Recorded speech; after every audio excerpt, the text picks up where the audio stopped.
This conference on the development of potential treatment for Friedreich ataxia has been pre-recorded by Dr. Jacques Tremblay, Centre de recherche du CHUC à Québec.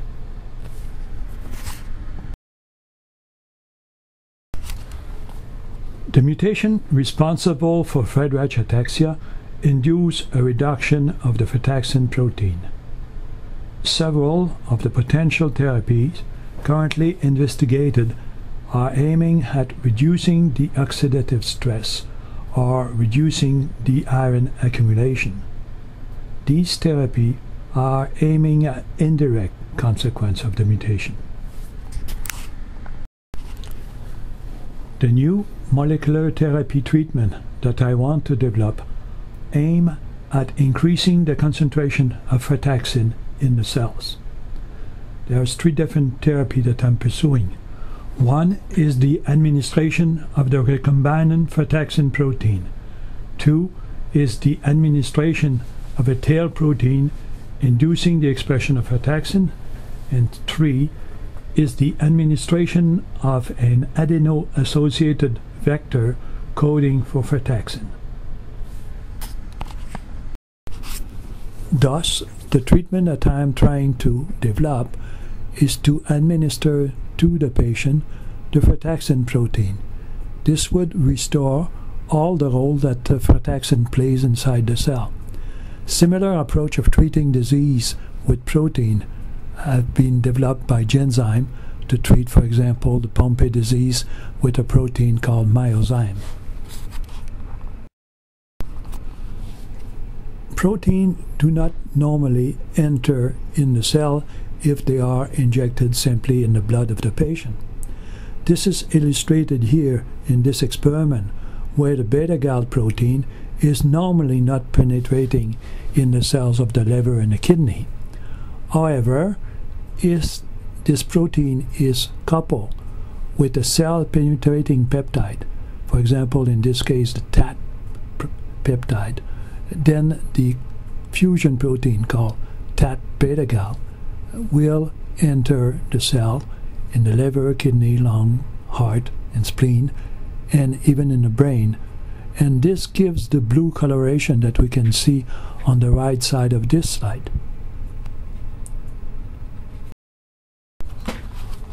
The same thing will happen when the frataxin protein is coupled either to TAT or to PEP1. It will enter the cell and it will eventually migrate into the mitochondria. I have illustrated here the sequence of the amino acid of the frataxin protein in black.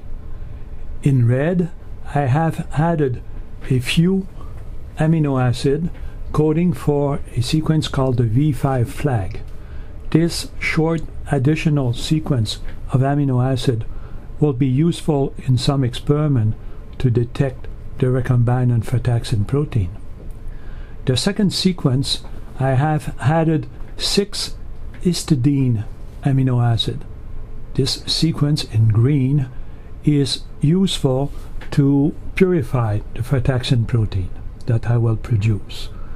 In purple, in this second sequence, is the sequence of a peptide called TAT. This peptide permits to the protein to penetrate in the cell. Finally, the third sequence, I have replaced the TAT peptide by the PEP1 peptide, which is another peptide which permit the penetration of a protein inside the cell. This is an example of the analysis of protein which are produced by bacteria and are being purified. On the left side, label load 1, 2, and 3.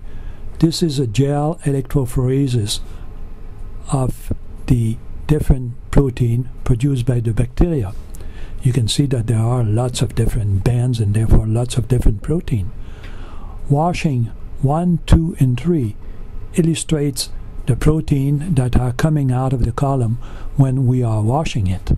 There is lots of protein coming out in washing 1, but after that, washing 2 and 3, there's no more protein coming out of the column. Then the frataxin protein, which is attached to the nickel bead in the column, can be eluted by adding a special chemical to the column, and then you can see that in column 2 to 10 there is this frataxin protein coming off the column, which it has been eluted, and you can see that there is only one bend, and therefore now the protein is pure and it can be used for further experiment. I have obtained from Dr. Ellen Puccio some cells that I have used for my experiment. On the top scheme, this is the situation in these cells. One of the frataxin allele has a stop codon, and therefore this allele is not able to produce frataxin. The other allele contains a sequence between two LOXP illustrated in dark blue. This is a sequence in orange. However, the sequence is such that this allele of frataxin is still able to produce frataxin, and therefore the cells can stay alive. At the bottom, there is another scheme. This is illustrating what happened if we introduce a recombinase protein in these cells. The allele of frataxin, which already has a stop codon, remain with a stop codon, but the second allele, which contains a sequence between two LOXP, is modified. That sequence in orange is removed, and one of the LOXP is removed, and these changes are such that this results in a stop codon in this second allele, and therefore the cells are now not able at all to produce frataxin. This is an illustration of the type of experiment that we have done with these cells coming from the conditional knockout mouse. On the top left, we have these cells which are growing normally because they are producing frataxin, and you can see that the bottom of the flask is completely covered with a layer of cell. However, if we introduce the gene coding for the recombinase, the gene which was still functional, the frataxin gene which was still functional, is mutated, and it will no longer be able to produce frataxin. And within a week, all the cells are dead, as illustrated on the top, on the right side.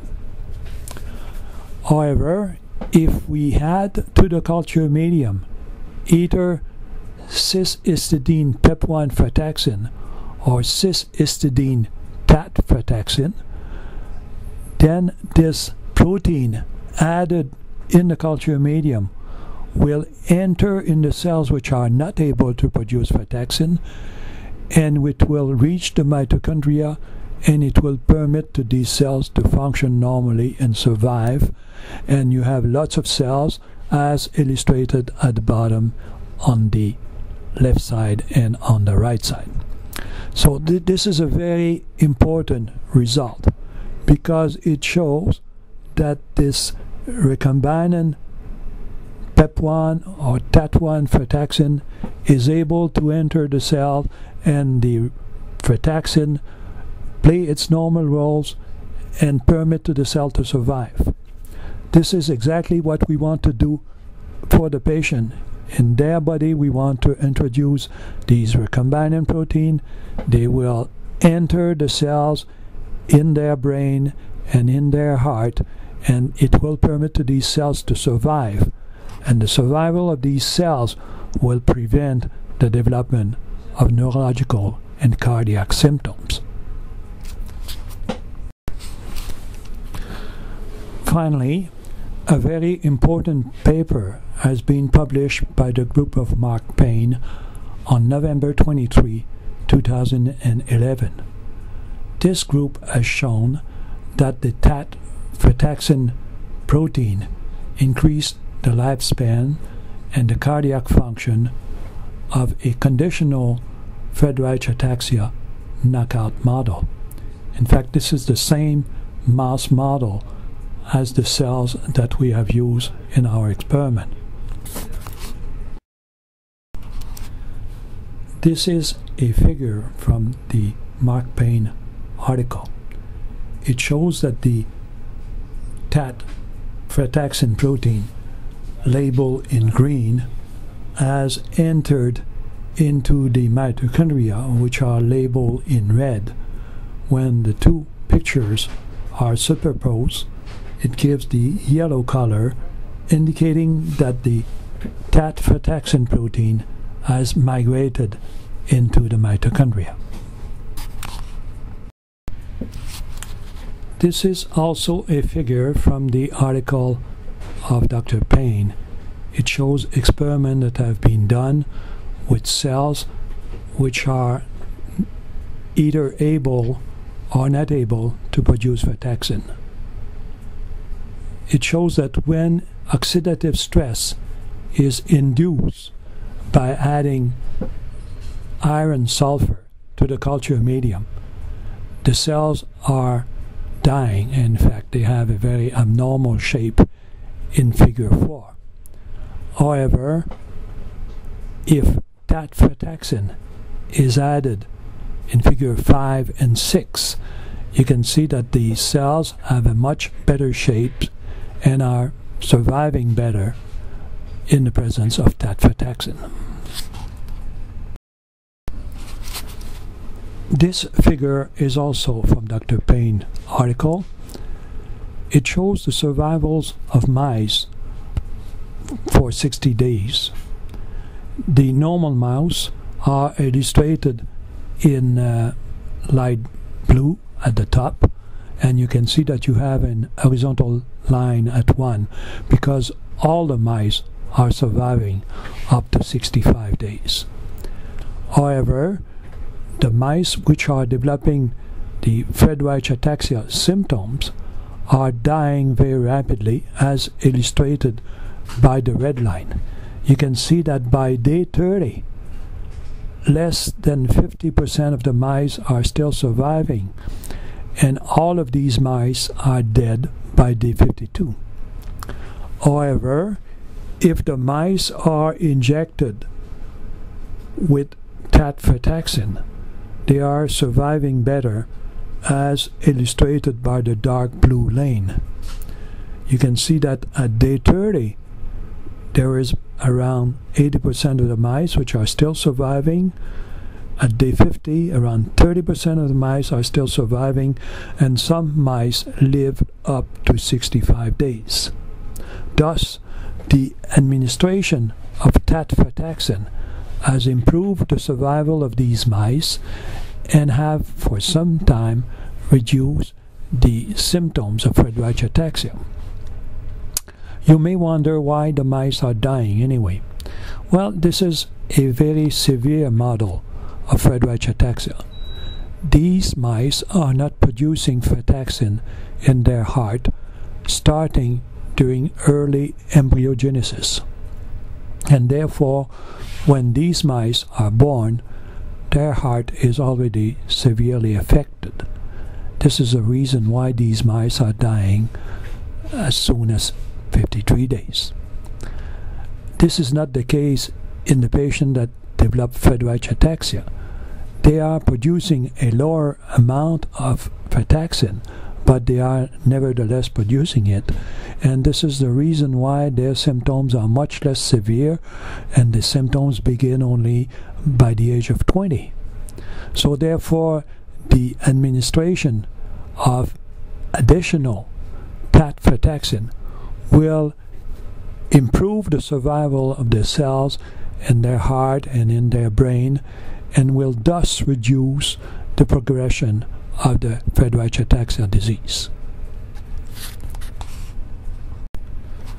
Therefore, the results that have been obtained in Dr. Payne's group and in my groups are very encouraging for the potential development of a treatment based on the administration of TAT1 frataxin or PEP1 frataxin. The second research project is the administration of a tail protein able to induce the expression of frataxin. The Tall effector protein, or TAL, have been discovered only 2 or 3 years ago. These TAL protein are normally produced by plant bacteria, and they attach to specific DNA sequence in the plant to induce a modification of the expression of genes in plant cells. This slide illustrates the structure of the tail proteins. In fact, these tail proteins are made of repetitions of 34 amino acids.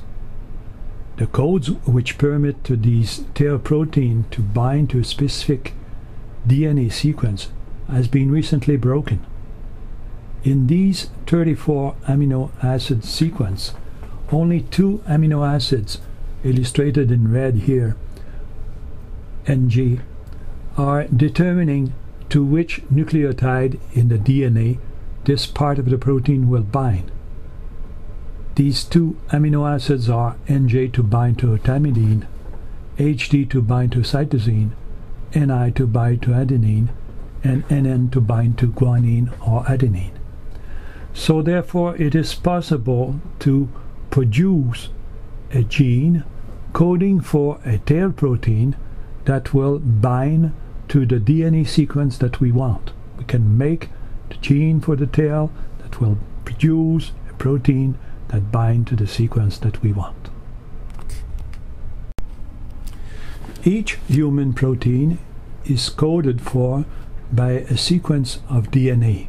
DNA being a sequence of 4 nucleotides: adenine, thymidine, cytosine, and guanine, represented here by the letter ATCJ. Well, in front of the nucleotide sequence coding for protein, there is also another sequence of nucleotide which control when will the protein be produced. This sequence of nucleotide is called a promoter. Illustrated in this slide is the sequence of the frataxin promoter that therefore determine when will the frataxin be produced and how much frataxin will be produced. Attaching to this promoter sequence are different transcription factors, and the sequence to which these transcription factors are binding is overlighted in yellow. Here we have 3 transcription factors which are normally attaching to the human frataxin promoter. What we have done is make tail protein which also attach to the frataxin promoter. Illustrated here is one sequence for the tail number 8 which attach to a sequence overlighted in green. The attachment of these tail protein to the frataxin promoter will permit us to induce the expression of the frataxin protein. In a subsequent experiment, we have introduced the plasmid coding for each of the tail protein in the cells of a Friedreich patient, and we have detected the frataxin protein 60 hours later. This slide illustrates the result with tail number 8.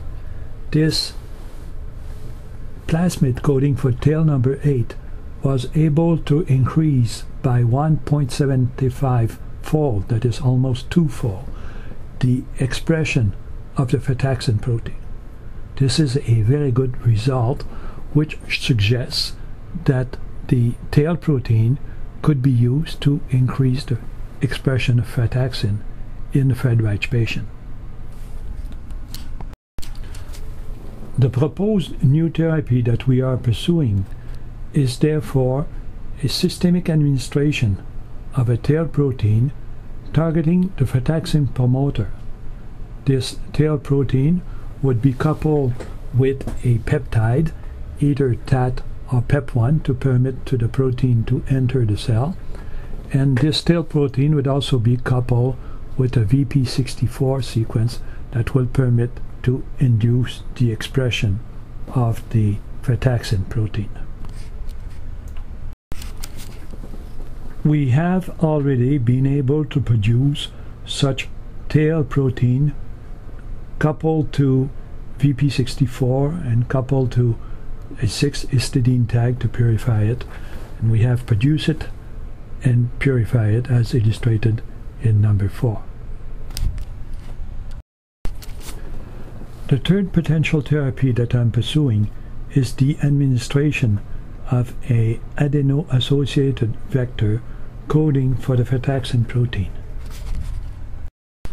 The adeno-associated virus is a very small virus, only 20 nanometer in size. It can be used to introduce genes in the cells of patients. The basic idea of this type of therapy is that the frataxin gene will be introduced in the adeno-associated virus, and this virus would then be injected to the patient.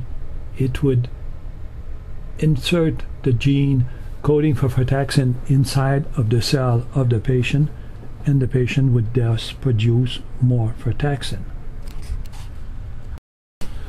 This potential therapy has advantage and inconvenience. The main advantage is that this would be a permanent treatment. We would have to inject the adeno-associated virus only one time to the patient, whereas the protein would have to be re-administered constantly to the patient. The inconvenience is that there is a potential immune response against the virus, and there are potential risk of mutation by insertion of this virus in the patient genome. The third potential therapy that I'm pursuing is the administration of a adeno-associated vector coding for the frataxin protein.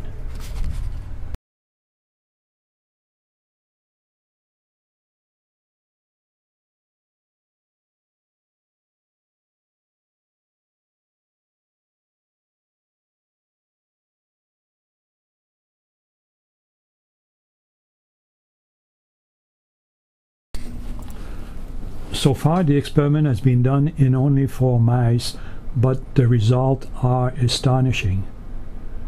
On the top, we see mice which have not been treated, and these mice have a very small weight, and they die normally before the age of 8 weeks.